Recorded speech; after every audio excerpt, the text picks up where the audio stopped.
Pembicara Netpi kita kali ini adalah seorang pria yang gemar mendaki gunung dan berpetualang. Beliau mulai membangun bisnis Tiens ketika masih menjadi mahasiswa jurusan Teknik Geologi ITB. Dengan tekad dan semangat kuat dalam menjalankan bisnis ini, beliau mencapai bintang 8 hanya dalam waktu 1,5 tahun.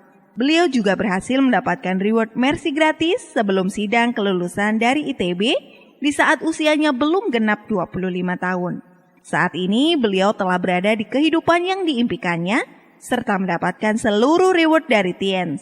Selain itu, dari bisnis ini beliau juga bisa traveling di lebih dari 200 kota di 30 negara di dunia. Dan tak lupa menikmati pula kegemarannya mendaki gunung dan menyelam. Sesuai motonya, aspire to climb as high as you can dream. Inilah success story dari Ruli Wahyudi. Perkenalkan, nama saya Ruli. Saya usia sekarang 35 tahun. Saya mulai usaha ini dulu waktu masih kuliah. Saya cerita sedikit. Saya lahir dari keluarga biasa, Bapak Ibu. Bapak saya dulu karyawan perusahaan minyak asing di Kalimantan, Indonesia Perancis perusahaannya. Ibu saya itu dosen. Nah, waktu saya lahir, bapak saya udah kerja di perusahaan asing tersebut. Jadi dulu kerjanya 2 minggu keluar pulau, bukan hanya keluar kota, terbang keluar pulau dari Jakarta. Jadi kerjanya 2 minggu. Nah, jadi umur saya sekarang 35, bapak saya baru pensiun sekitar 2 tahun lalu, pas umur saya 33. Artinya kan dari 32 tahun itu, 16 tahun gak ketemu keluarga, betul gak? Bisa dihitung ya, kan 2 minggu, kerjanya 2 minggu pergi, 2 minggu pulang.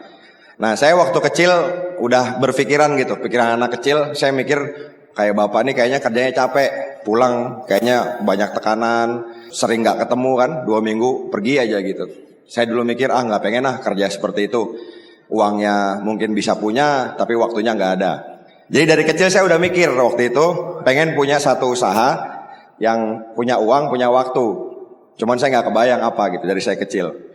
Nah, terus saya SD, SMP di Balikpapan, SD di Jakarta, SMP di Balikpapan, karena ikut orang tua. Terus SMA saya ke Bandung. Pilihannya kenapa Bandung? Udaranya dingin. Terus katanya cewek cantik-cantik Bapak Ibu ya. Di Bandung gitu kan. Ya udah, kita lulus SMA ke Bandung. Di Bandung saya kos. Anak kos itu kan enak. Tiap bulan dikirimin uang, tapi udah bebas.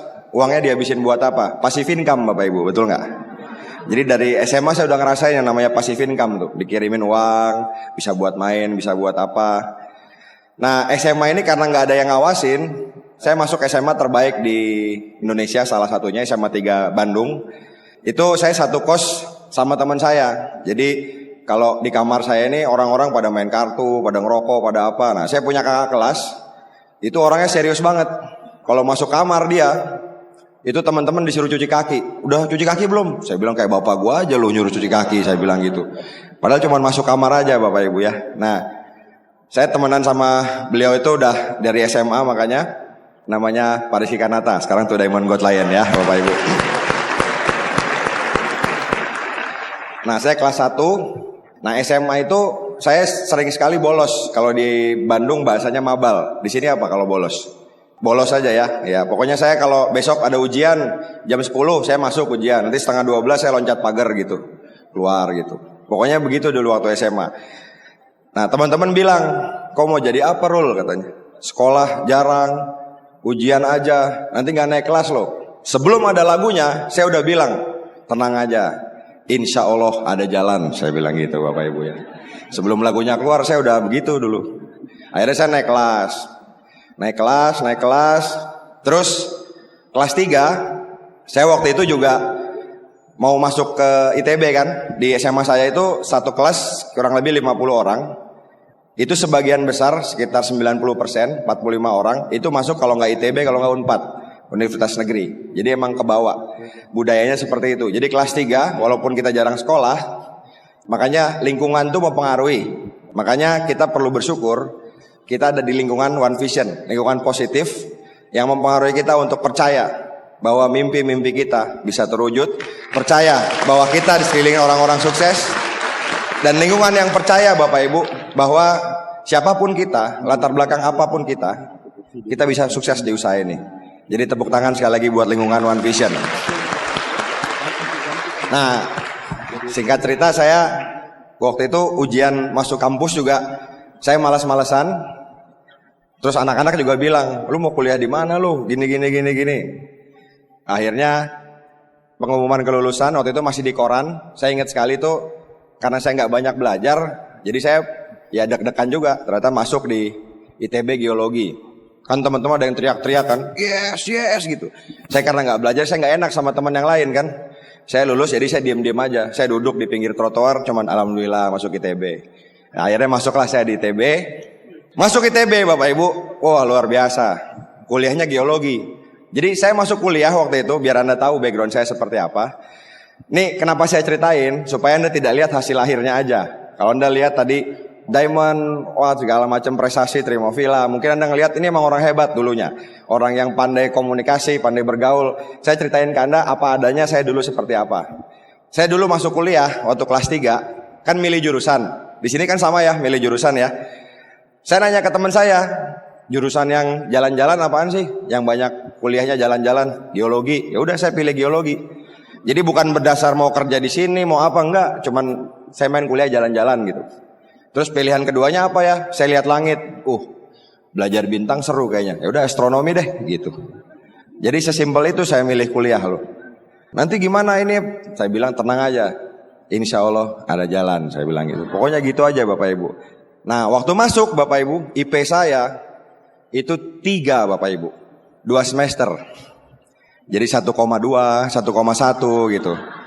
Kalau dilihat nilainya itu transkripnya seperti logat orang Makassar. Dede gitu Bapak Ibu. Sama D maksudnya kan. Dede gitu. Nah, terus dibilang lagi kan sama teman-teman, kuliah IP segitu 1, susah cari kerja. Minimal tuh 2,7 katanya. Gak mungkin kalau 1, tuh diterima kerja. Saya bilang, tenang aja. Insya Allah ada jalan. Saya bilang, gitu aja udah Bapak Ibu.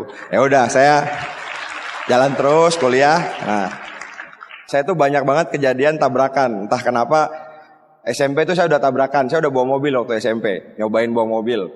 Orang tua lagi naik haji, mau bilang nganggur, saya bawa Bapak Ibu. Terus tabrakan. SMA, saya kelas 3. Itu saya tabrakan waktu lagi ujian Eptanas. Jadi ujian akhir, baru agama sama PPKN dulu saya ingat. Sorenya saya tabrakan, masuk rumah sakit 10 hari kurang lebih. Paru-parunya robek, rusuknya patah, tangan kiri patah, ininya bolong, robek juga. Pakai selang tuh. Jadi waktu itu saya ingat banget pakai selang di sini, dimasukin selang buat buang darah di paru-paru. Jadi kalau saya nafas, darahnya tuh ikut goyang Bapak Ibu. Ngek. Saya bilang, bagus juga nih selangnya gitu ya. Nah, itu pas kelas 3 SMA tuh. Akhirnya kan saya telat ujian tuh kan. Jadi saya susulan tuh sehari Bapak Ibu. Karena saya udah dapat bocoran dari teman-teman soalnya ini. Saya kan tangannya patah tuh. Ikut Eptanas kan saya bilang, insya Allah ada jalan gitu kan. Jadi pas saya susulan, Bu, saya habis tabrakan. Saya bilang gitu. Mau susulan bisa? Bisa silakan. Ya jadi memang banyak masa lalu yang insya Allah ada jalan tuh jalan bener apa enggak. Pokoknya jalan aja gitu saya. Pokoknya saya orangnya begitu apa adanya aja. Nah ini itulah hebatnya Tiansi Bapak Ibu. Kita nggak pernah tahu background orang seperti apa bisa berubah menjadi seperti apa. Makanya saya yakin sekali apapun latar belakang Bapak Ibu hari ini, kalau Anda mau berubah, kalau Anda mau berjuang, 1, 2, 5 tahun lagi Anda bisa jadi diamond berikutnya Bapak Ibu. Amin. Soalnya saya ingat dulu kalau saya masuk OP, kan di depan tuh ada yang jaga tuh. Yang jaga tuh selalu ngeliatin saya gini, dari atas sampai bawah. Ini orang salah masuk apa enggak gitu kan. Mau masuk konser metal apa masuk pertemuan bisnis gitu. Nah ini saya zaman dulu. Udah kita lanjut lagi ya. Akhirnya saya waktu di ITB itu, tadi Pak Rizky tuh nanya nomor telepon. Karena dia gak nanya, saya yang nanya. Saya bilang, apaan sih? Ada bisnis, bagus pokoknya kata dia gitu. Kita datang ke kosan, dijelasin sama Pak Rizky waktu itu. Ini bisnis, kita kerjain, akumulasi. Tiansi ini bisa dapat BMW sedan digambarin. Saya waktu ngeliat gitu, terus terang nggak termotivasi saya, karena saya nggak suka naik sedan.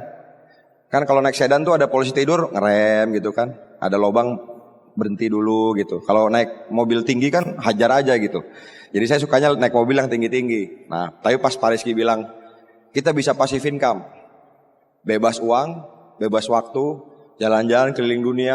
Saya langsung, wah ini dia nih yang saya cari-cari, saya bilang gitu. Saya bilang sama Pak Rizky, tenang Ki, ini nih, gua pasti join, saya bilang gitu. Wah, pokoknya ngomongnya semangat banget, ya. Tapi Bapak Ibu, berbulan-bulan setelah ngomong itu, saya nggak join-join Bapak Ibu.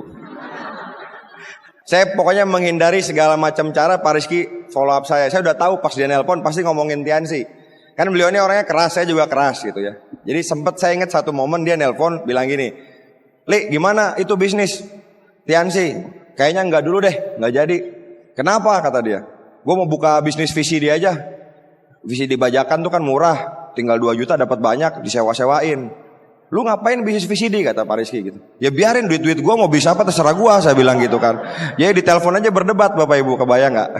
Pokoknya tiap dia nelpon tuh saya ngindar. Wah segala macam cara. Kalau nggak di telepon tuh, kan dulu zaman roaming kan. Roaming Ki mahal, habis pulsa. Padahal nggak roaming. Atau dia telepon pura-pura ada suara-suara aja, diketin ke TV. Apa nggak kedengeran? Padahal mas sebenarnya kedengeran Bapak Ibu. Pura-pura aja saya menghindar gitu. Nah sampai satu hari, satu sore, memang izinnya Tuhan bisa bertemu gitu. Nah Bapak Ibu percaya dulu nggak bahwa di dunia ini semua terjadi atas izin Tuhan, betul? Setuju ya? Termasuk Bapak Ibu hadir ke sini. Itu kan izin Tuhan, betul nggak? Kalau nggak diizinin hadir, bisa aja mau berangkat yang punya istri atau suami anaknya sakit, atau suaminya nggak ngizinin. Sudahlah Bu, nggak usah berangkat, di rumah aja hari Minggu. Bisa nggak? Bisa kemungkinan itu terjadi. Atau ya, naik motor, bannya kempes. Yang Anda yang mahasiswa nggak boleh sama orang tua. Pokoknya segala kemungkinan bisa terjadi. Anda nggak hadir di sini, tapi itu Anda sudah hadir. Artinya sudah diizinkan sama Tuhan buat hadir di sini, buat ketemu sama kita. Bener kan?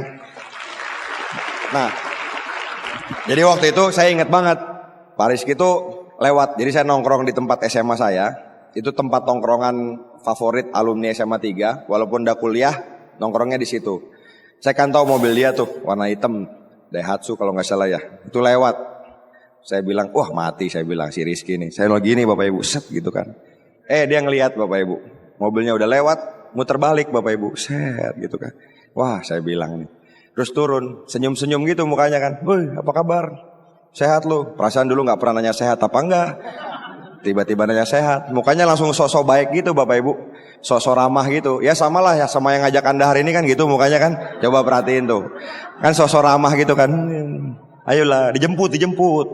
Gak ada helm, tak bawakan helm. Panas, ada payung. Pokoknya apa aja ada Bapak Ibu.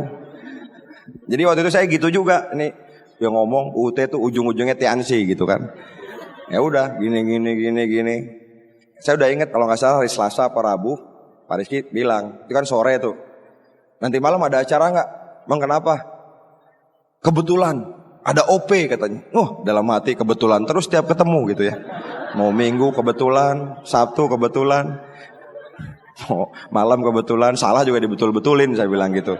Ya udah. Nah, waktu itu saya bilang ke Pak Rizky, ya udah, gua datang doang deh, nggak bakal join, pokoknya datang. Daripada dikejar-kejar kan, udah datang aja. Ya udah, saya datanglah ke OP.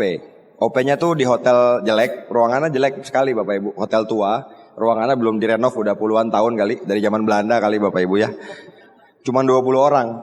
Jadi hotelnya jelek, OP-nya cuma 20 orang. Presenternya itu bintang 5 baru belajar ngomong. Jadi ngomongnya salah-salah. Saya kan walaupun negatif tapi pinter Bapak Ibu. Maksudnya saya ngerti gitu yang diomongin apa. Saya tahu dia salah gitu. Jadi waktu dia ngomong salah gitu kan, saya nanya, Ki itu bintang berapa Ki? Bintang 5 gitu. Mukanya Pak Rizky udah nyesel ngajak saya ke OP itu. Wah ini kayaknya udah gak ada harapan nih kayaknya gitu. Nah cuman saya justru dalam hati saya mikir Bapak Ibu. Nih orang yang ngomongnya salah-salah gini aja bisa bintang 5 jadi presenter. Masa saya nggak bisa sih? Saya harusnya bisa gitu. Jadi Bapak Ibu, ternyata orang sukses itu melihat peluang di balik masalah. Tapi orang gagal melihat masalah di balik peluang. Ada peluang, dicari masalahnya. Contoh simpel ya, orang negatif nih, orang gagal. Dia datang ke VS. VS-nya sepi. Dia datang, terus dia lihat, wah cuma sedikit nih yang ketipu. Untung saya masih di pintu. Pulang dia Bapak Ibu. Jadi menurut dia kalau sepi itu penipuan. Bener ya? Nah kalau orang positif ngeliat VS, begitu sampai pintu, sepi. Dia bilang, wah peluang bagus gini, baru sedikit yang tahu. Saya jadi orang awal nih, saya beruntung gitu. Akhirnya dia datang dengan pikiran positif. Nah orang negatif, seperti hari ini misalnya dia datang dari sampai pintu, ngelihat rame. Dia bilang, wah rame, sudah telat. Coba setahun lalu, sekarang udah telat ini. Pulang juga dia Bapak Ibu. Jadi sepi salah, rame salah. Yang salah otaknya sebenarnya. Beneran salah mikir Bapak Ibu. Ini salah mikir gitu. Negatif positif. Kan gelas itu kalau diisi air setengah, menurut Anda setengah kosong apa setengah isi? Dua-duanya bener. Bener kan? Tergantung sudut pandang. Ya sama aja tadi. Nah orang positif ngeliat rame gini, justru positif. Memang bisnis Tiansi ini luar biasa di Makassar. Ribuan orang hari Minggu mau berkumpul. Saya harus ketinggalan saya mau ngejar, saya mau jadi diamond di Tiansi. Kayak gitu orang positif Bapak Ibu. Jadi ada bercandaan zaman dulu, itu soal gambar orang. Ada mata, ada alis, ada hidung. Kalau orang negatif, itu bentuk bibirnya, itu setengah lingkaran ke bawah. Kalau di pertemuan biasanya dia gini nih. Ini kan, terus kayak ubur-ubur gitu. Gini. Ada kumisnya gitu kan. Nah, yang begitu biasanya Bapak Ibu, itu kan dia kan berdoa. Orang negatif pengen hidupnya sukses nggak? Saya tanya, ada nggak orang yang pengen hidupnya menderita? Nggak ada. Mau orang negatif juga pengen hidupnya sukses. Dia pasti berdoa kan sama Allah, sama Tuhan. Ya Allah, kasih saya rezeki ya Allah, turunkan berkahmu. Dikasihkan berkah. Tapi karena bentuk mulutnya setengah lingkaran ke bawah Bapak Ibu, kan berkahnya turun tuh. Ditampung nggak? Enggak, langsung jatuh kiri kanan gitu. Karena dia negatif, melihat masalah di balik peluang. Nah, kalau orang positif dia senyum. Gini bentuk bibirnya. Jadi Allah juga ngasih berkah, dia berdoa. Tapi ditampung dulu sama dia. Di bibirnya dia sudah cukup, baru dibagiin ke orang lain Bapak Ibu. Nah, itu orang positif. Jadi itu ilustrasi simpel, tapi buat saya kena banget. Ternyata emang bener. Banyak orang di luaran itu yang diomongin negatifnya. Anda punya nggak mungkin saudara atau teman yang kehidupannya menengah ke bawah atau di bawah rata-rata? Kalau ngobrol sama orang-orang itu, biasanya yang dibahas negatif. Bensin naik ya sekarang, susah. Presiden yang sekarang kayaknya kurang oke. Pokoknya yang dibahas tuh hal-hal negatif, paham nggak Bapak Ibu? Jadi selalu dilihat saya begini tuh alasannya kenapa gitu. Jadi negatif aja terus. Ada orang tetangganya kaya, kaya mendadak, pasti korupsi. Gitu Bapak Ibu. Pokoknya apapun negatif judulnya gitu. Nah, tapi kalau orang positif tuh kebalikan, apa aja dilihat positifnya gitu. Jadi sekali lagi, saya waktu itu beruntung sekali, walaupun saya nggak pernah tahu MLM, saya nggak pernah tahu Tiansi itu apa. Ya saya positif, saya ngeliat nih orang bintang 5 aja bisa, pasti saya nggak bisa gitu. Nah, tapi saya bilang sama Pak Rizky, nyambung cerita tadi, Ki, kan gue temennya banyak, musuhnya juga banyak sih, saya bilang gitu. Soalnya saya di ITB tuh, kayak di Unhas lah Bapak Ibu.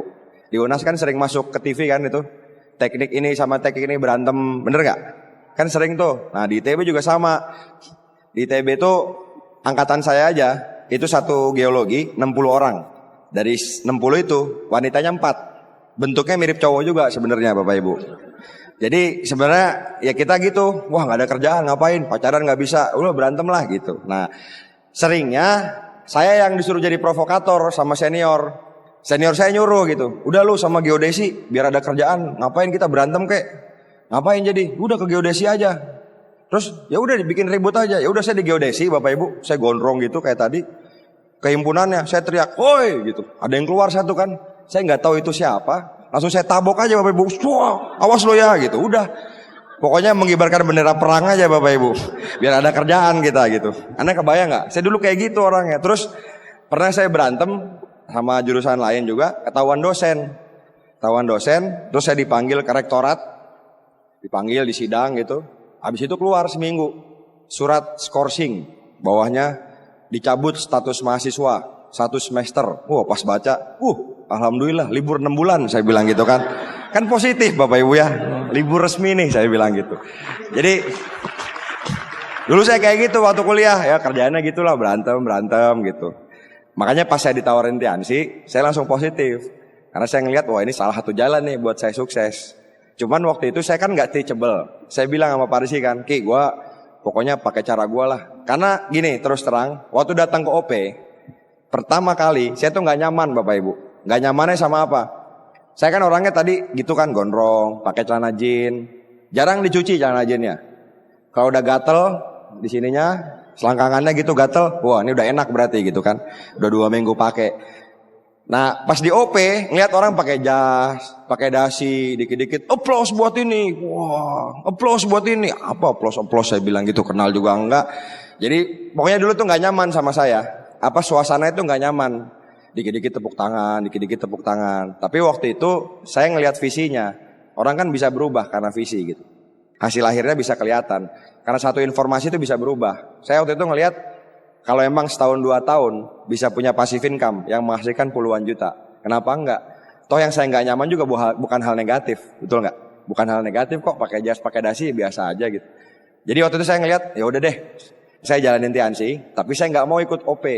Terus saya ingat Pak Rizky bilang, ya udah jalan aja gitu. Ya udah, saya 3 bulan, Pak Rizky itu udah mau bintang 6 Bapak Ibu, 3 bulan tuh, udah mau bintang 6, saya 3 bulan, alhamdulillah. Nggak ada yang join satupun Bapak Ibu. Bintang 3 solo karir Bapak Ibu. Ke stokis saya bolak-balik sampai di Bandung tuh hafal tukang stokisnya tuh. Ada yang join Rul? Enggak, brosur habis. Saya bilang sini mau dibagiin gitu. Pokoknya saya bagi brosur apa, nggak ada yang join. Karena dulu saya ngindarin Pak Rizky, teman-teman saya juga bilang gitu. Gampang lah join, ntar lah. Saya telepon nggak ada yang diangkat. Saya pikir-pikir nih saya gara-gara negatif kena balasannya nih gitu. Makanya Anda yang negatif jangan kelamaan Bapak Ibu. Ntar kalau join lama juga dapat downline-nya. Nah, itu cerita sedikit ya awalnya. Waktu itu dapat downline pertama itu di rumah sakit. Jadi ini ITB, ada rumah sakit Boromius, tempat saya dirawat waktu tabrakan itu. Teman saya itu angkatannya Pak Rizky sakit pneumotorak parsial. Jadi paru-parunya ada pengempesan. Waktu ditengokin itu dia jalan ke WC aja dipapah. Jadi mesti digandeng gitu untuk ke WC. Saya bilang, ada produk bagus, brur. Kalau orang geologi itu panggilannya bukan bro, bahasa Belanda, brur. Brur, ada produk bagus brur. Nih, Mooncort saya bilang. Dulu Cordyceps ya namanya. Pokoknya lu minum bagus buat paru-paru. Kan namanya orang baru semangat kan nggak ngerti. Orang saya belajar batu disuruh jualan kalsium, jualan suplemen. Kebayang nggak? Jadi yang penting semangat aja dulu. Terus dia bilang, yaudah gue coba. Beli dia kalsium sama Mooncort. Besoknya dia telepon. Gue habis minum itu sesek katanya. Saya bilang. Terus kalau gue mati awas lo ya katanya. Saya agak deg-degan juga Bapak Ibu waktu di telepon gitu. Itu orang Makassar juga sebetulnya, kebetulan tuh yang temannya Paris gitu. Saya pas gitu, gila kalau mati gimana nih, kan nggak paham gitu kan Bapak Ibu. Tapi akhirnya alhamdulillah besoknya 2-3 hari setelah dia minum itu, yang tadinya dia di rumah sakit bisa keluar, terus bisa main bola Bapak Ibu di kampus. Jadi sekampus tuh heboh. Lu perasaan kemarin di rumah sakit, kok udah bisa main bola? Iya minum produk dari si Ruli gitu. Dari situlah kesaksian pertama dari Tiansi itu. Nah gimana ceritanya, saya kan 3 bulan gak dapet downline. Saya tanya deh, ada gak yang udah join 3 bulan gak dapet downline? Kayak zaman sekarang gak ada deh. Ada gak? Kalau ada juga angkat tangannya malu. Ada tuh 1, 2. Kalau ada juga gini, malu gitu kan. Nah intinya tidak setiap orang sukses mungkin startnya semuanya bagus. Nah saya cuma nunjukin, saya juga sekarang One Diamond. Dulu juga startnya gak mulus-mulus amat. Bahkan cenderung buruk gitu startnya. Kayak Valentino Rossi Bapak Ibu. Valentino Rossi kan startnya selalu urutan ke 17, 18. Tapi kalau Anda konsisten, lama-lama Anda bisa jadi nomor 1 juga. Akhirnya, waktu itu saya ingat, saya datang diajak lagi ke OP yang kedua. Jadi waktu itu Pak Rizky follow up saya lagi. Dia telepon, dia bilang gini, Li, datang lagi yuk ke OP. Kan lu udah lama, perkembangannya juga lambat. Saya udah malas waktu itu, terus terang saya agak, gimana ya, saya pikir saya nggak nyaman dan lingkungannya membuat saya tidak nyaman, saya datang malas. Tapi saya mikir satu hal waktu itu gini, kalau di Unhas misalnya, ada mahasiswa kuliah, kira-kira mahasiswa yang kuliah itu ada yang lulusnya cepat nggak? Ada yang cum laude? Ada yang drop out nggak? Ada juga. Ada yang cepat, ada yang lambat, ada yang dikeluarkan gitu, berhenti kuliah. Kira-kira kalau ada yang drop out, yang salah kampusnya apa mahasiswanya? Mahasiswanya. Cuman banyak sayang orang menyalahkan semuanya kecuali dirinya. Kenapa DO? Dosen saya nggak betul gitu. Jadi saya drop out. Nah waktu itu saya mikir Tiansi ini kayak kuliah aja. Kalau Pak Rizky bintang 6, kenapa saya masih bintang 3? Yang salah Tiansi apa sayanya? Saya aja kan gitu. Jadi saya mikir gitu. Ya udah saya datang lagi ke OP. Nah, saya ingat betul momen itu. OP kedua yang saya hadirin sudah cukup rame, mungkin sekitar 150 orang. MC-nya waktu itu manggil, kita panggil bintang 5. Nah, saya ingat betul waktu itu di bintang 5 udah pernah naik. Terakhir tuh ada udah tua Bapak Ibu. Naiknya juga lambat gitu kan. Gemeteran. Terus dia berdiri paling ujung sini, kiri. MC kan ngasih mic dari sana ya.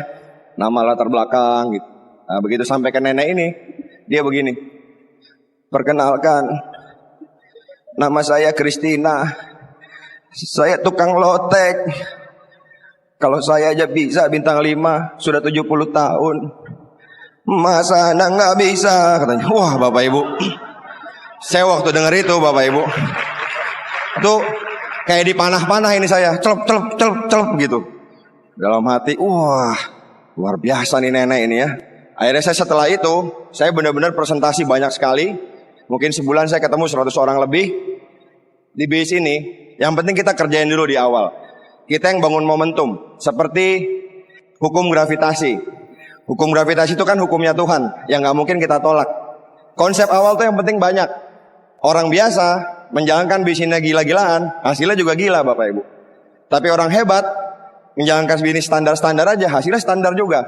Karena di sini kita main kuantitas di awal. Ya udah, saya waktu itu ngejelasin aja. Jadi dari 100 yang nolak 70 orang waktu itu. Tapi saya nggak pikirin yang 70 orang, karena 30 orang udah join dan bikin saya naik peringkat setiap bulan waktu itu. Saya bintang 4, bintang 5, naik bintang 6. Saya ingat sekali waktu bintang 6 tahun 2003 awal, bonus saya bintang 6 itu 7 juta waktu itu. Saya ingat ngasih tahu ke Pak Rizky, bonus gua nih. Dan itu belum transfer, saya belum punya rekening bank waktu itu. Jadi saya ngambil ke stokis, uang sendiri gitu ya. Kan belum pernah punya uang sebanyak itu, hasil sendiri. Terus Anda bayangin tahun itu bensin masih 1000. Jadi dulu uang 100 masih ada harganya tuh, tahun 2003 waktu itu. Saya waktu itu naik motor, pulang ke kampus, uangnya taruh di tas. Sambil naik motor, saya nengok belakang terus. Uangnya masih ada nggak ya? Ada yang ngambil nggak ya gitu. Saking apa ya rasanya gila nih dapat uang segini gitu. Anda kebayang nggak maksudnya Bapak Ibu? Jadi waktu itu saya benar-benar euforia gitu. Wah gila ini bisnis luar biasa gitu. Saya bisa bayar kuliah sendiri waktu itu. Teman-teman saya tuh banyak yang pas awal dia tuh negatif Bapak Ibu. Dia rangkul saya gitu. Lu ngapain jalanin bisnis begitu? Gak bakal bisa. Yang bisa itu orang-orang yang serius, rapi-rapi. Kayak Rizky mah bisa. Kayak lu gak bakal bisa katanya. Gue bilangin aja sebagai sahabat, daripada nanti menyesal di kemudian hari. Bener gak Bapak Ibu? Kan banyak yang ngomong kayak gitu ya kadang-kadang ya. Nah begitu saya udah bronze lion, orang yang sama Bapak Ibu, orang yang sama ngerangkul saya juga. Dia bilang, memang Rul, gue udah tahu dari dulu lu bakat memang jalanin MLM katanya. Wah saya bilang kurang ajar gitu ya. Dibahas, ada tai lalat di bibir. Saya gak tahu sini apa sini, saya lupa ya. Itu tandanya pinter ngomong. Memang lu bakat di MLM. Saya bilang, kenapa tai lalat gue gak dibahas pas gue bintang 3? Saya bilang, kenapa udah bronze lion baru bahas tai lalat gitu. Ya, Anda ngerti gak maksudnya Bapak Ibu? Nah saya cuma ngasih gambaran gini. Contohnya nih ya, misalnya Bapak yang di belakang, bintang berapa Pak? 6 ya? Namanya siapa Pak? Namanya Pak Jabar. Yakin Pak sukses di bisnis ini? Kalau ngelihat mukanya agak kurang meyakinkan Pak. Bapak kuliah? Udah selesai. Nah itu dia. Lihat yang sukses itu yang anak kuliahan dulunya Pak. Kalau yang udah selesai duluan agak susah suksesnya biasanya. Terus kuliahnya apa? Teknik apa manajemen atau? Nah ekonomi. Lihat Pak, anak teknik semua itu di depan. Pak Sibuan, saya, Pak Rizky. Kalau ekonomi agak kurang harapan Pak di Tiansi. Umur berapa umur Pak? 23, itu dia Pak. Agak susah kalau umurnya ganjil mulainya. Harusnya 22 mulai Tiansi itu. Bapak berapa saudara? 2. Anak keberapa? Anak pertama ya. Nah, Pak Rizky anak kedua Pak. Saya bercanda ya, Pak Jabar insya Allah bisa sukses di usaha ini gitu. Nah, ini saya cuma simulasi aja. Saya pas ngomong kan iseng aja. Pas saya ngomong, itu saya mikir nggak Bapak Ibu? Enggak kan asal ngomong aja. Anak kedua, anak teknik, asal aja ngomong. Di luar tuh banyak yang kayak gitu Bapak Ibu. Asal ngomong ke kita. Yang ngomong aja asal ngomong. Sayangnya yang diomongin, betul juga Ji. Iya, saya susah sukses gitu kan. Jadi yang ngomong aja nggak dipikirin, apalagi kita yang diomongin nggak usah dipikirin Bapak Ibu. Gitu kira-kira. Jadi saya waktu jalanin usaha ini ya udah gitu aja nggak mikir. Saya presentasi aja kemana-mana, presentasi. Saya mulai bintang 6 itu, saya ingat banyak teman saya tuh bilang, masih muda, umur 20-an, santai lah, masa tiap ada kosong presentasi, Sabtu Minggu seminar, masih muda bro, santai lah gitu. Akhirnya teman-teman saya ini sekarang, semenjak saya bronze line, silver line, banyak yang kerja di Jakarta. Saya sering WhatsApp, BBM gitu, saya isengin. By the way, saya sama teman-teman saya yang negatif, nggak pernah musuhan Bapak Ibu. Maksudnya nggak pernah dinegatifin, awas lu ya, dapat BBM gue tabrak gitu. Saya nggak pernah kayak gitu Bapak Ibu. Karena saya merasa ya ini pilihan aja, cuman saya kuat di pilihan saya gitu. Jangan sampai kita kepengaruh. Karena orang-orang yang kalau kita nggak musuhin, kita nggak pernah tahu momen apa yang membuat dia ntar join atau butuh produk gitu. Kalau udah musuhan kan dia butuh produk, belinya ke orang lain, betul nggak? Jadi saya sama teman saya sering saya isengin doang. Sekarang, woi bro, ngopi yuk hari Senin gitu. Kapan? Ntar jam 10 pagi. Wah kerja kata dia. Ya udah besok ya. Oke katanya. Besok saya ajak lagi. Ayo ngopi. Jam berapa? Ntar jam 2 siang. Wah kerja gitu. Saya bilang, kita masih muda bro gitu. Banyak ohnya. Kan dirit kan sama dia, dirit oh. Masa kerja banyak amat, Senin, Selasa, Rabu, Kamis, Jumat, Sabtu, saya bilang. Banyak amat kerjanya, santai bro, saya bilang gitu, banyak ohnya gitu. Saya isengin Bapak Ibu. Kalau gitu saya anggap pilihan aja Bapak Ibu. Kadang-kadang digituin tuh ada yang apa ya, gimana kena gitu. Jadi sekali lagi buat saya, ketika saya mulai jalanin bisnis ini, omongan orang apa aja justru saya jadiin semangat gitu. Kan kalau kita diomongin orang, tergantung respon kita, betul nggak? Mau menerima atau enggak? Kalau dia bilang, lu nggak bisa. Kalau kita benar-benar yakin kita nggak bisa, akhirnya kita kan confirm omongan dia benar. Kita jadi mengkonfirmasi gitu. Oh, berarti benar omongan dia. Kalau saya nggak berdebat gitu, iyain aja. Udahlah, kalau teman doain aja sukses. Ketika saya sukses kan banyak omongannya beda lagi. Cuman memang dasarnya kalau orang negatif, memang negatif aja Bapak Ibu. Kan dulu saya kalau ditolak temen, lu nggak bisa lah sukses di TNC kan gitu. Tapi sekarang temen yang nolak, ya memang lu udah bakat. Kalau lu bisa, kalau gua nggak bisa. Kan intinya negatif gitu, paham nggak Bapak Ibu? Jadi sebenarnya ya kalau orang negatif mah tetap aja akan ada gitu. Nah saya ingat sekali, saya bintang 5, 6, nyambung lagi ya. 7 saya mulai bangun luar kota. Saya ingat sama Pak Rizky dulu, kayaknya satu-satunya yang membangun awal dan memang kenal sebelum TNC itu saya sama Pak Rizky itu. Saya sama Pak Rizky ya, yang memang kenal dari SMA gitu. Nah, jadi saya bintang 7, saya ingat sama Pak Rizky itu naik bis ke Lampung. Naik bis Damri dari Bandung ke Lampung itu kan nyebrang pulau. Itu kalau bayar di atas, itu harganya 110 ribuan dulu. Tapi kalau bayar di atas, maksudnya bayar ilegal. Jadi penumpang ilegal nyetop di jalan 70 ribu. Jadi hemat lumayan 40 ribuan. Nah saya sama Pak Rizky sering dulu. Pak Rizky bintang 8, saya bintang 6 tuh nyetop di jalan. Pinggir jalan, ada tempat kosong kita duduk aja di situ. Nah seringnya di pelabuhan, pas nyebrang Jawa ke Merak ke Bakahuni, ke Lampung, itu ada pemeriksaan. Pemeriksaan penumpang gelap Bapak Ibu. Kan kita ini penumpang gelap berdua kan nggak pakai tiket, bayarnya ke kondektur langsung. Jadi waktu itu kondekturnya bilang, ada pemeriksaan, ngumpet ya di sebelah WC gitu. Jadi di belakang tuh ada WC bis, ada korden. Kita jongkok berdua gitu, cengar-cengir gitu. Kita sekarang proses gitu kan. Nanti kita dapat BMW luar negeri, wah segala macam gitu. Kalau Anda ngelihat dua mahasiswa, satu gondrong, satu rapi begitu, terus ngomong gua ketawa-ketawa sebelah WC, ngomongin BMW, ngomongin keluar negeri, kan pasti ini orang gila berdua gitu kan. Nah, tapi yang diomongin itu Bapak Ibu, nggak lama loh, setahun, 2 tahun, 3 tahun itu terwujud Bapak Ibu. Itulah keindahan usaha ini. Saya nggak takut kerja keras. Dari awal saya tahu TNC, pas Pak Rizky nawarin setahun, 2 tahun bisa freedom, punya penghasilan puluhan juta, passive income, saya udah tahu bakal kerja keras. Karena faktanya Bapak Ibu, kalau Anda di universitas terbaik pun, kalaupun lulusan dari situ, Anda lulus kuliah, langsung mau kerja, kira-kira langsung besar nggak gajinya? Pertanyaannya, enggak kan? Tergantung UMR biasanya. Kalaupun besar, ya nggak besar-besar amat. Jadi maksudnya gini loh, Anda bisa nggak lulus kuliah, IP-nya 4, terus ngelamar bilang, Pak, saya kan IP-nya 4, saya dari kampus terbaik. Saya minta gaji dong Pak, langsung 40 juta sebulan. Kira-kira susah apa mustahil? Masih mustahil Bapak Ibu. Tahun kedua Anda kerja, Anda bilang ke bos, bos saya nginep lah di kantor, gak usah pulang, saya kerja melebihi target. Tapi tahun kedua minta gaji 40 juta sebulan. Susah apa mustahil? Masih lebih ke mustahil sebenarnya. 2 tahun gaji 40 juta. Banyak orang puluhan tahun baru settle itu di umur 35-40. Settle tuh ya income-nya udah puluhan juta, punya rumah miliaran, punya mobil. Itu udah settle di umur 35-40. Nah di Tiansi ditawarin bisa dapat kondisi itu setahun, 2 tahun, 3 tahun. Nah waktu ditawarin itu saya udah tahu bakal kerja keras. Jadi Anda mesti fair sama bisnis ini. Maksudnya banyak orang tuh nggak fair sama Tiansi. Baru join seminggu, mana? Katanya dapat motor, baru juga seminggu Bapak Ibu. Banyak orang kerja bertahun-tahun motor juga masih cicil. Bener loh. Jadi mesti fair sama usaha ini. Saya waktu itu ditawarin Tiansi, saya udah tahu hasilnya seperti ini. Saya bakal kerja keras. Banyak orang kalau ditanya, siapa mau BMW? Saya. Siapa mau presentasi? Dia. Jadi cuman mau hasilnya, tapi nggak mau kerjanya gitu. Ya saya kasih gambaran aja ke Anda gitu. Saya suka ngomong ke teman-teman yang model keras-keras dulu yang di kampus yang preman-preman gitu. Berantem aja berani, masa prestasi nggak berani, saya bilang gitu. Di Makassar kan banyak orang yang keras-keras kan Bapak Ibu ya. Gondrong, liatin orang apa kau? Gitu kan. Begitu ngeliat prospek, kau aja yang presentasi lah gitu ya.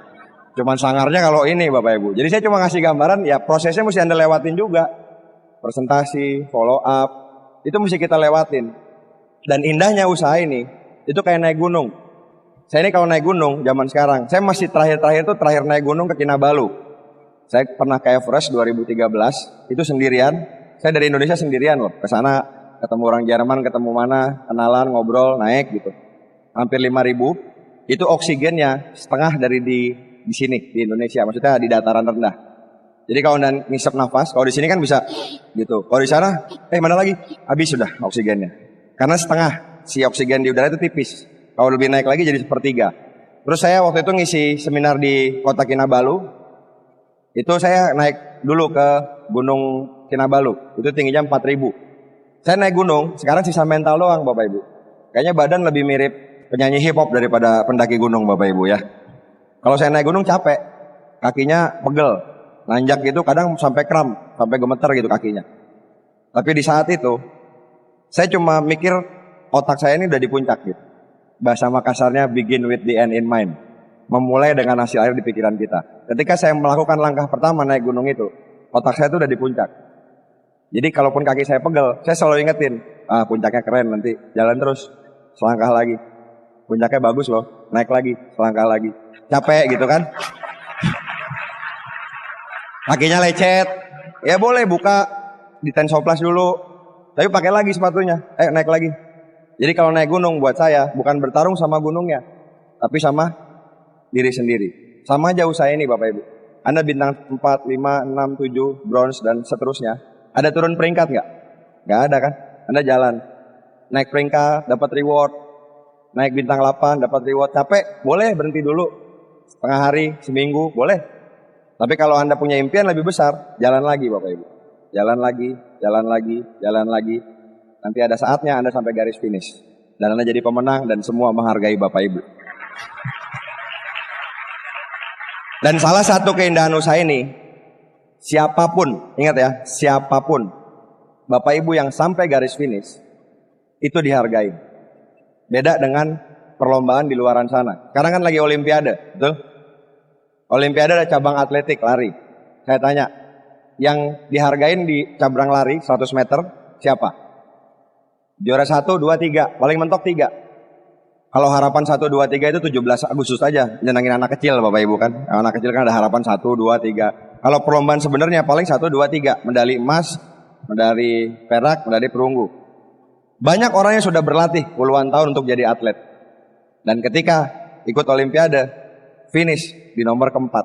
Ada orang ingat nama dia nggak Bapak Ibu? Jarang sekali orang ingat. Tapi di usaha ini, keindahan usaha ini, siapapun Anda sampai garis finish, Anda jadi God Lion. Mau 2 tahun, 3 tahun, 5 tahun, 10 tahun, orang tetap menghargai Bapak Ibu. Siapapun Anda, berapa lama pun. Saya baru punya anak, usianya setahun lebih. Waktu lahiran itu di rumah sakit di Bandung. Itu junior suite kelasnya, disuruh Pak Rizky sama Pak Naga di situ aja, ya udah. Saya di kelas itu. Itu ruangan lahirannya Bapak Ibu. Segede ruangan OP. Bisa masuk 150 orang lah kira-kira. Jadi pas saya masuk, bisa OP nih di sini gitu. Gede banget Bapak Ibu. Beneran. WC-nya 2. Pokoknya besar banget deh. Nah, pas proses lahirannya ternyata harus sesar. Nah, susternya ngomong gitu kan. Pak, harus sesar Pak. Gini. Biayanya lumayan. Saya ngomong simpel aja. Gak apa-apa sus. Habis berapa aja bebas. Nah, pas ngomong gitu tuh enak banget Bapak Ibu. Habis berapa aja bebas gitu. Banyak orang kan gak punya pilihan itu. Banyak seorang bapak, anaknya lulus SMA, cukup pinter, mau masuk ke dokteran. Pak, saya masuk ke dokteran. Kayaknya kurang cocok kamu jadi dokter nak. Kuliah yang simpel-simpel aja lah. Yang gak cocok bukan anaknya, tapi uang bapaknya Bapak Ibu. Seringkali seperti itu loh, serius. Kedokteran kan ratusan juta habisnya. Jadi sekali lagi, di usaha ini, kalau Anda berhasil, bukan hanya Anda yang bisa senang, banyak nilai-nilai yang sebenarnya tersembunyi gitu. Yang nanti Anda akan rasain kalau Anda berhasil. Bebas waktu, bebas uang. Nah, setelah saya diamond, saya banyak banget keliling dunia. Dan banyak negara saya kunjungin berkali-kali. Saya ke Jepang 3 kali, ke South Africa 2 kali, ke Amerika 3 kali, ke Eropa 3 kali, ke Vietnam banyak. Paspor saya tuh kalau dibuka banyak banget capnya Bapak Ibu, tebal gitu. Paspor saya kayaknya 3 tahun cuma 1 Pak capnya Pak. Asia Tenggara lagi katanya. Cuma tanda tangan doang gitu. Nah, makanya luar biasa Bapak Ibu, kehidupan seorang diamond itu luar biasa. Dan sekali lagi, insya Allah apa yang saya sharingin, bukan saya mau ria atau mau sombong, enggak, insya Allah enggak. Karena apa yang saya sharingin ini masa depan Bapak Ibu. Percaya itu masa depan Bapak Ibu. Karena jalan kita sama, kita di Tiansi, nggak ada bedanya. Kalau Anda ngelihat, yang di depan begitu luar biasa, itu makanya saya liatin foto saya dulu, pas gondrong gimbal tadi. Supaya Anda ingat gitu, saya dulu tuh kayak gimana gitu. Nah ini sedikit sebagian dari itu, saya di South Africa, saya di Liberty, ini saya di Grand Canyon di Amerika. Nah ini waktu di Yosemite. Ini pas saya turun mobil, saya ngelihat ada gunung, salju, pohon. Saya bilang, kayak di window saya bilang. Saya serasa di laptop. Anda kalau buka laptop, kan backgroundnya kan kayak gini kan, wallpapernya gunung, pohon gitu kan. Saya bilang, kayak di laptop nih, seru banget gitu. Jadi, asik banget Bapak Ibu. Ini di San Francisco, ini salah satu jembatan yang dibangun dengan impian. Jadi ini dibangun 1932, arsiteknya bilang mau ngubungin 2 pulau. Saya pernah jalanin jembatan ini hampir 1 jam loh baru nyampe. Jauh banget jembatannya nih. Tahun 32 dibangun, orang bilang nggak mungkin besi bisa hubungin gitu pulau. Tapi orangnya ngotot, kekuatan impian, jadilah Golden Gate. Tapi Bapak Ibu, Golden Gate ini salah satu tempat bunuh diri favorit di dunia. Anda cari aja di YouTube, tulis suicide gitu, Golden Gate. Banyak orang lagi jadi turis gitu, bikin kamera, bikin video. Ada yang loncat gitu, loncat beneran. Sampai air, lehernya patah, tangannya patah, terus tenggelam. Beneran kejadian. Karena mungkin banyak orang di sana punya uang, tapi tidak dapat aspek yang lain. Sehingga mungkin rasanya hampa gitu. Nah saya bersyukur sekali di sini kita punya Crown Life, kita punya support system yang mengajarkan kita keseimbangan dalam hidup, uang, waktu, keluarga, sosial, dan spiritual Bapak Ibu. Jadi insya Allah kalau 5-5-nya seimbang, kita akan bahagia. Setuju ya? Tapi saya ingetin lagi, saya pernah baca di buku tuh, kalimatnya dalam menurut saya. Untuk mencapai keseimbangan dalam hidup. Jadi uang punya, waktu punya, keluarga oke, kesehatan oke, spiritual bagus. Anda harus melewati ketidakseimbangan. Jadi untuk sampai ke sana, ketika Anda berjuang, hidup Anda nggak seimbang pasti. Saya sering kali dulu presentasi di kafe di Bandung. Klub saya Barcelona dari dulu. Lagi La Liga di sebelah, lagi nobar. Saya home meeting di ujung sini. Saya baru jelasin, di sana teriak, gol gitu. Kan saya pengen lihat siapa yang ngegolin. Ngintip-ngintip gitu. Tapi dalam hati, udahlah, saya presentasi aja. Saya ngelewatin prosesnya, saya tunda zona kenyamanan, dan suatu hari saya bakal nonton langsung di Barcelona. Gitu Bapak Ibu, harus berani kayak gitu. Saya belajar banyak di Jepang tuh, etos kerjanya orang Jepang. Di Jepang tuh luar biasa. Saya naik Shinkansen sama Pak Rizky berapa kali, saya juga naik sendiri. Itu kecepatannya benar-benar sampai 400 lebih kilometer per jam. Dan ketika keretanya itu jalan, itu nggak kelihatan Bapak Ibu. Saya pernah di stasiun, keretanya lewat nggak berhenti, samar-samar saking cepatnya. Dan kereta itu terbang di atas rel. Kalau di Indonesia juga sering terbang di atas rel, tapi nggak balik lagi Bapak Ibu. Keretanya kebalik gitu ya. Luar biasa etos kerja orang Jepang gitu. Dan sekali lagi kita di sini, saya percaya siapapun dari Anda, insya Allah kalau Anda berjuang, setiap dari Bapak Ibu kan punya kisahnya masing-masing, ceritanya masing-masing.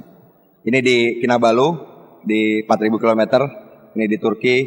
Nah ini salah satu aset saya. Sekarang aset saya kalau di total mungkin udah belasan miliar, saya nggak tahu tepatnya berapa.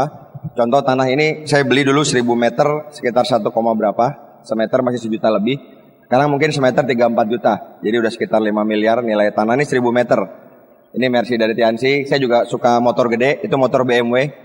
Saya beli juga motor BMW 650 cc. Ini saya latihan nembak sama Kopassus, beneran sama Kopassus. Tembakannya itu sniper, harga tembakannya 200 juta Bapak Ibu, seharga mobil.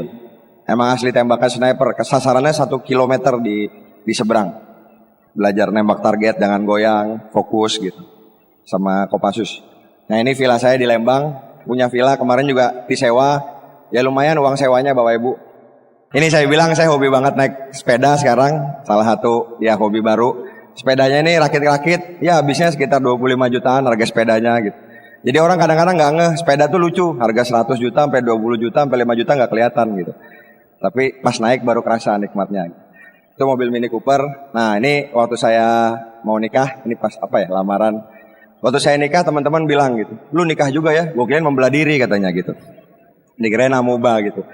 Jadi saya bukan goat lion sebenarnya dulu. Saya wild lion Bapak Ibu ya, singa liar waktu itu ya.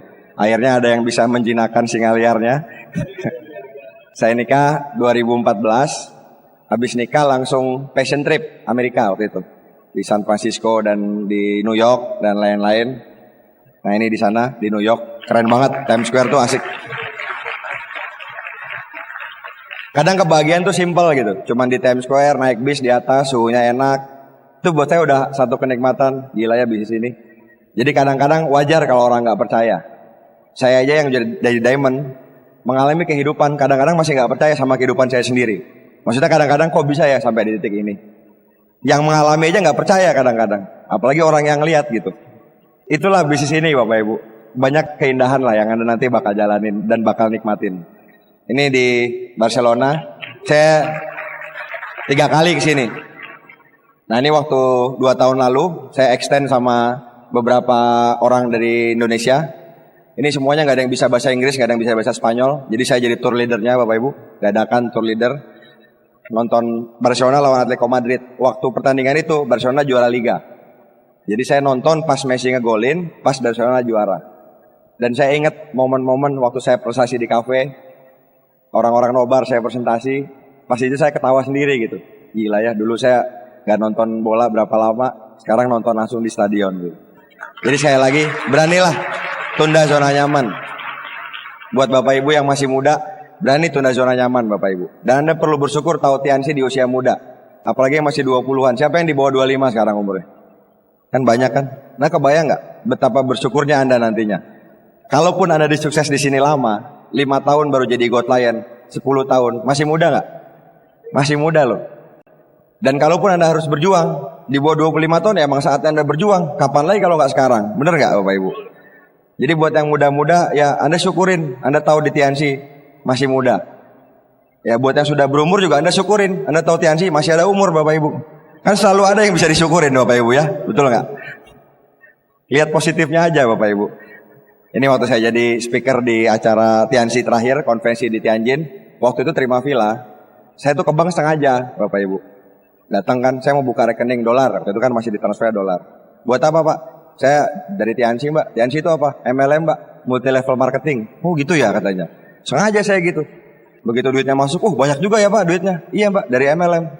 Luar biasa ya. Akhirnya biasanya gitu tellernya beli produk, beli kalsium, beli apa gitu. Jadi sekali lagi profesi kita, kalau kitanya pede, nanti akan jadi luar biasa Bapak. Jangan minder sama profesi kita.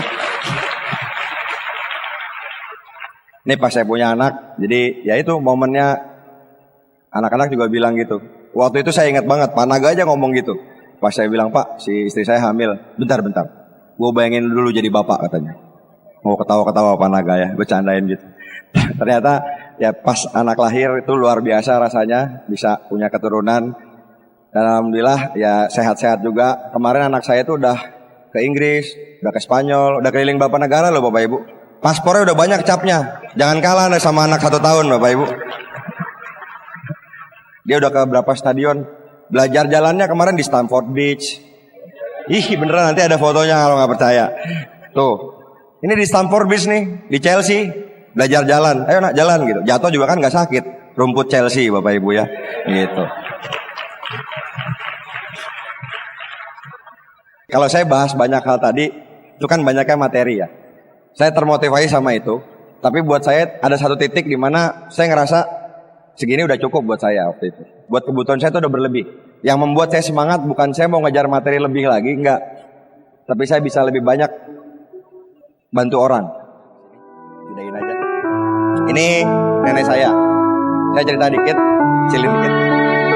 Nenek saya ini tinggal sama saya dari saya waktu lahir. Jadi saya manggilnya Mbah, orang Jawa. Soalnya kan nenek saya orang Jawa Timur.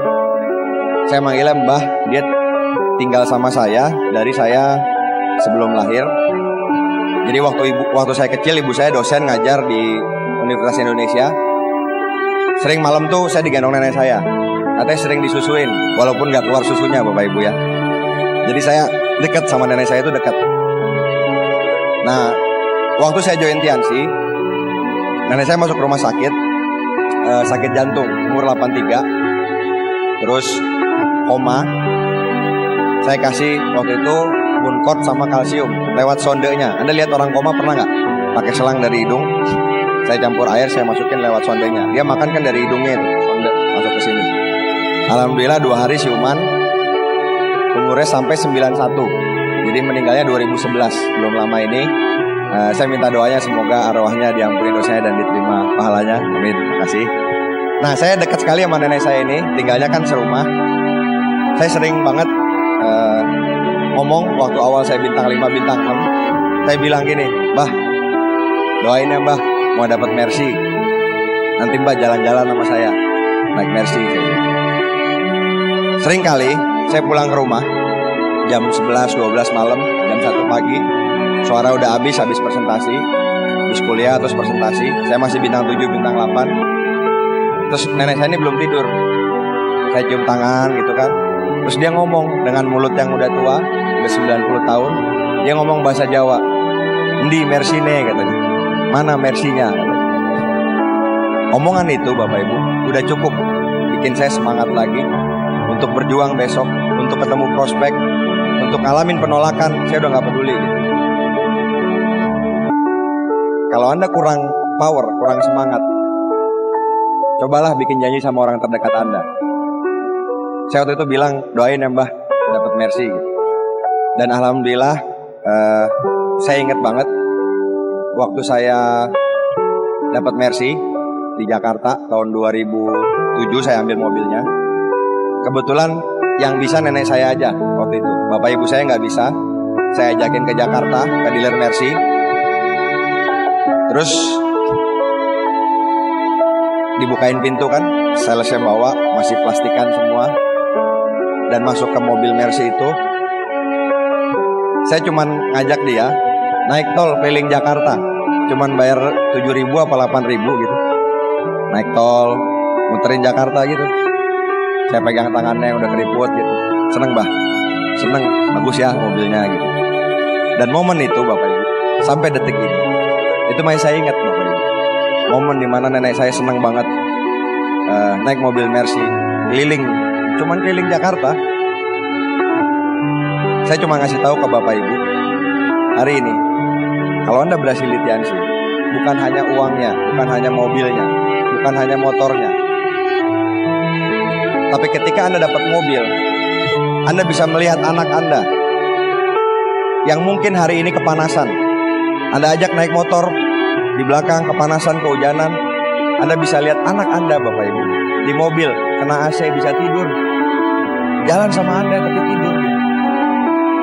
Dan ketika Anda lihat anak Anda di situ Bapak Ibu, mungkin Anda langsung nangis terharu.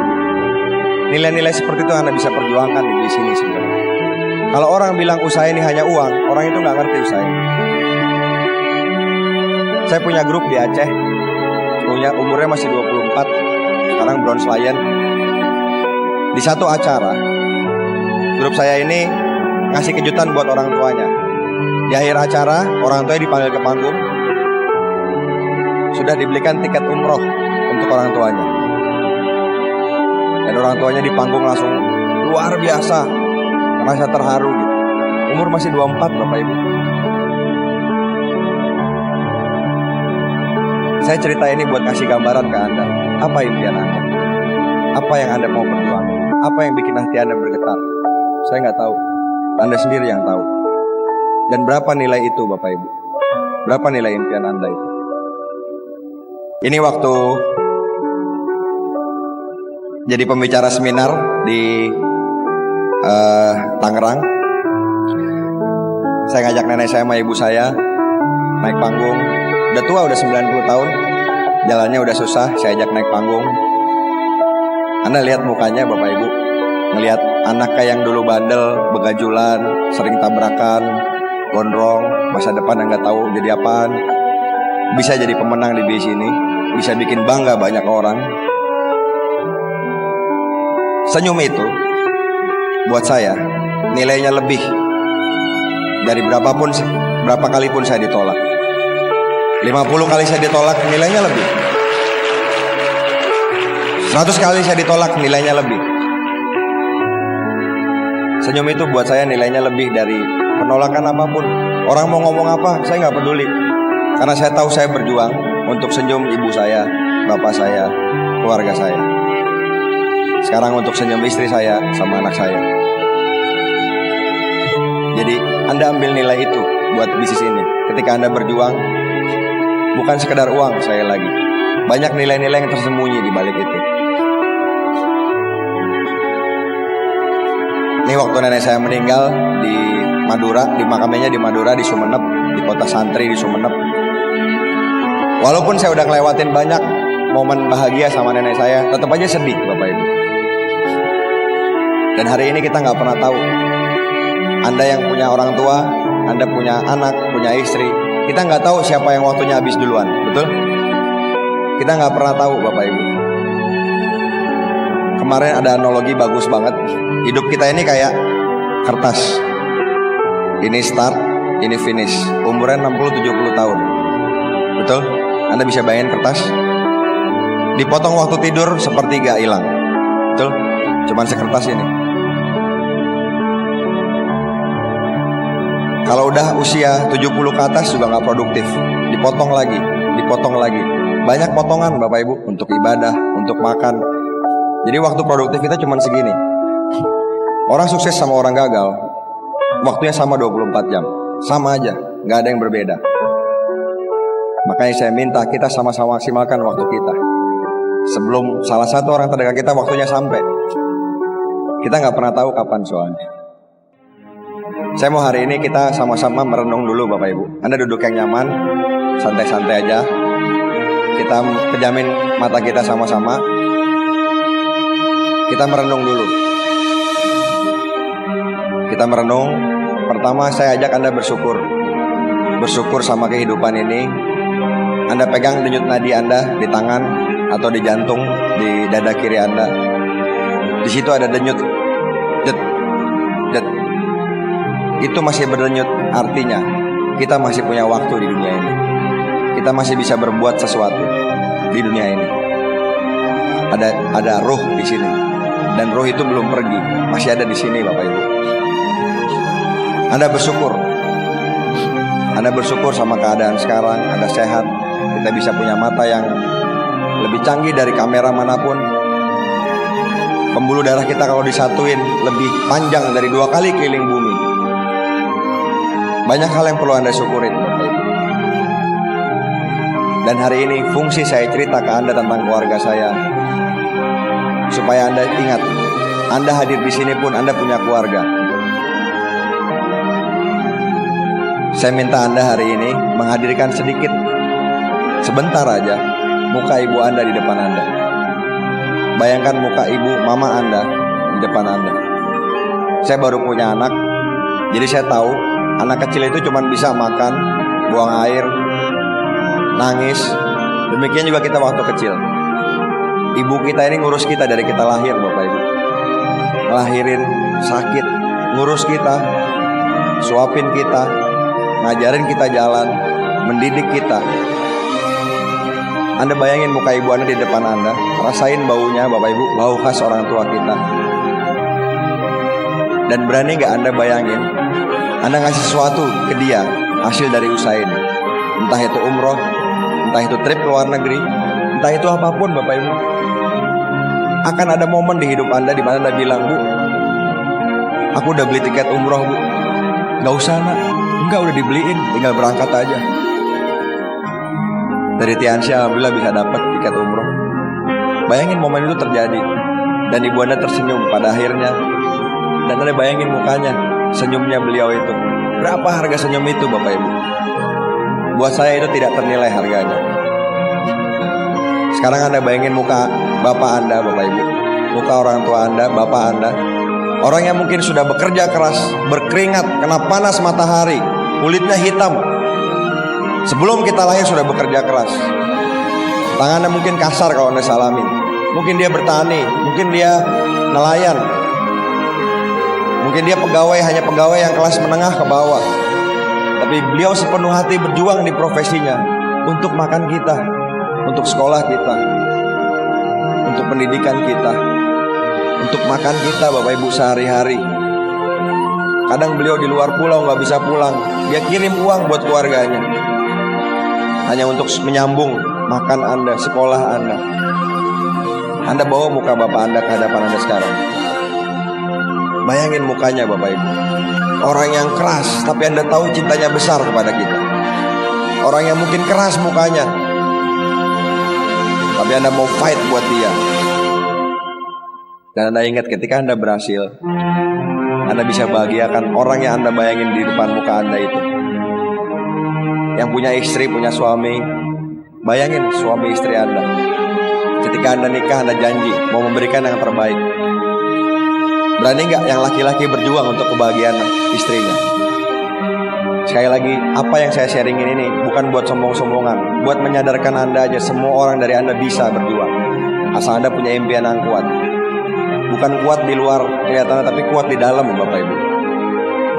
Anda yang punya anak, apalagi masih kecil, Anda bayangin jarinya yang mungil, megang jari Anda Bapak Ibu, itu titipan Allah. Anak Anda mungkin gak ngerti apa-apa, tapi mungkin di hatinya udah bilang, Pak, kasih yang terbaik ya Pak. Dia belum bisa ngomong Bapak Ibu, tapi kewajiban kita memberikan yang terbaik, makanan terbaik, gizi terbaik, sekolah yang terbaik. Dan zaman sekarang pendidikan itu mahal. Mau gak Anda fight buat itu? Saya minta Anda merem supaya Anda tahu impian terdalam Anda apa. Apa yang bikin Anda mau berjuang di usaha ini?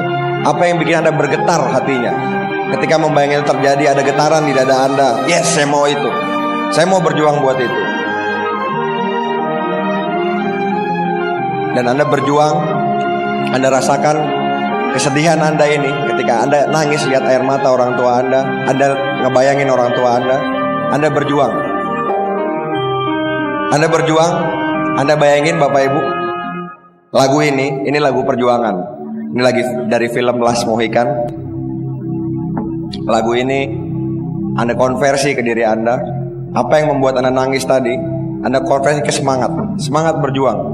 Karena Anda mau nangis seember pun, mohon maaf, kalau Anda tidak berjuang, itu tidak akan terwujud. Mohon maaf Bapak Ibu. Rasain darah ini mengalir dengan semangat Bapak Ibu. Semua yang Anda pikir itu mengalir dalam diri Anda.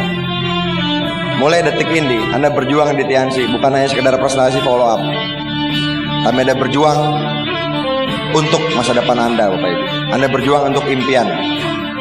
Anda berjuang untuk masa depan Bapak Ibu.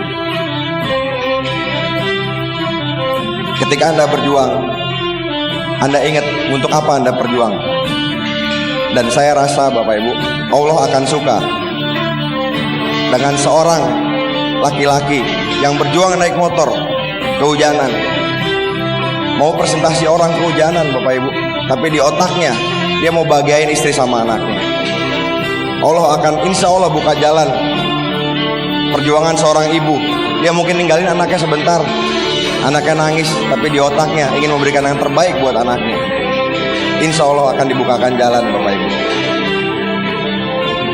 Saya hanya menyampaikan apa yang jadi keindahan usaha ini buat Bapak Ibu, supaya Anda lebih paham bahwa usaha ini jauh di luar uang dan waktu aja. Banyak hal yang bisa Anda dapatkan. Hari ini Bapak Ibu, saya cerita sekali lagi bukan bermaksud ria. Ini Anda lihat foto saya dan orang tua saya di South Africa. Bapak saya hari ini sudah pensiun, udah 2 tahun lalu. Uang pensiunnya juga cukup banyak, udah gak butuh masukan dari saya juga. Ibu saya kebetulan dari dosen jadi hakim agung di Jakarta, jadi pejabat setingkat menteri. Secara finansial juga gak butuh support dari saya. Jadi alhamdulillah saya akhir-akhir ini keluarga saya secara finansial udah mulai bagus. Tapi hari ini saya ingat, setiap saya ngajak orang tua saya ini ke South Africa, passion trip, kemarin ke UK, ke Spanyol, saya ngeliat muka mereka tuh saya happy banget Bapak Ibu. Dan saya selalu ketika ngeliat muka mereka tidur di bis, jalan-jalan, fotoin dong Li. Saya fotoin Bapak Ibu saya di sana Bapak Ibu. Pas saya motoin saya ingat, buat ini saya berjuang, bukan buat yang lain.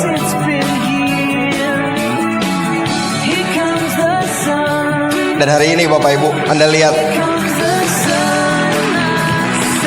orang yang dulunya gondrong, orang yang dulunya mungkin begajulan bisa berubah karena impian Bapak Ibu. Saya percaya Anda bisa. Saya percaya setiap Bapak Ibu bisa. Lagu ini judulnya Here Comes the Sun. Mungkin hari ini Anda lagi punya masalah, Anda punya tantangan, mungkin grup Anda yang hancur, grup Anda pindah mungkin, atau apapun lah. Anda lagi ngalamin badai, masalah keluarga, saya nggak tahu Bapak Ibu. Tapi ingat, badai suatu saat pasti akan berhenti. Badai tidak akan pernah selamanya. Dan setelah badai Bapak Ibu, matahari akan muncul, hujan akan berhenti, dan disitulah akan muncul pelangi Bapak Ibu. Setelah badai biasanya akan muncul pelangi Bapak Ibu. Hari ini Bapak Ibu, terakhir kita sama-sama berdiri. Saya pengen Anda sama-sama ingat apa yang Anda ingat tadi Bapak Ibu, apa impian Bapak Ibu. Dan hari ini kita kepalkan sama-sama di tangan Bapak Ibu, di tangan teman-teman di Makassar dan sekitarnya. Di hitungan ketiga kita teriak yes, kita lempar ke atas, kita lemparkan ke langit Bapak Ibu, dan jadikan itu doa. Insya Allah Tuhan mendengar doa kita, dan Tuhan akan membuka jalan dari Bapak Ibu untuk berjuang, untuk mewujudkan impian Bapak Ibu. 1, 2, 3, yeay! Insya Allah Bapak Ibu, kalau Anda berjuang, Tuhan akan buka jalan. Saya percaya itu. Saya percaya Bapak Ibu, usaha ini luar biasa. Gara-gara Pak Luis Tendean join, bisa ngerubah seorang naga sugara.